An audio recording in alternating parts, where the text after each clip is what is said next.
Telangana assembly budget సమావేశాలు ప్రారంభమయ్యాయి. తొలి రోజు ఉభయ సభలను ఉద్దేశించి గవర్నర్ జిష్ణుదేవ్ వర్మ ప్రసంగం అనంతరం వెంటనే సభ వాయిదా పడనుంది. ఆ తరువాత స్పీకర్ అధ్యక్షతన బీఏసీ సమావేశం జరగనుంది. సభను ఎంతకాలం నిర్వహించాలనేది బీఏసీ భేటీలో నిర్ణయం తీసుకోనున్నారు. కాగా గవర్నర్ ప్రసంగంపై గురువారం చర్చ జరగనుంది.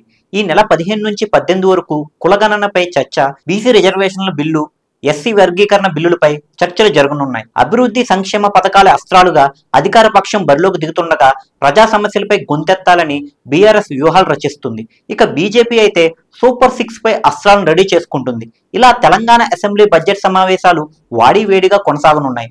కాగా తెలంగాణ అసెంబ్లీ బడ్జెట్ సెషన్లో త్రిముఖ సమరం జరిగే సంకేతాలు స్పష్టంగా కనిపిస్తున్నాయి. రేవంత్ సర్కారును ఇరుకును పెట్టే వ్యూహంతో చాలా గ్యాప్ తర్వాత సభకు కేసీఆర్ హాజరవుతున్నారు. ఇటు బీజేపీ కూడా కాంగ్రెస్ ప్రభుత్వాన్ని కార్నర్ చేసేందుకు సిద్ధమైంది. కేంద్రం ఇచ్చిన నిధుల ప్రాజెక్టు లెక్కలతో కౌంటర్ ఇచ్చేందుకు బీజేపీ సిద్ధమైంది. మరోవైపు విపక్షాలను ధీటుగా ఎదుర్కొనేందుకు రెడీ అంటున్న రేవంత్ రెడ్డి నేతృత్వంలోని అధికార పార్టీ కాంగ్రెస్ అసెంబ్లీ సాక్షిగానే తేల్చుకుంటామంటుంది.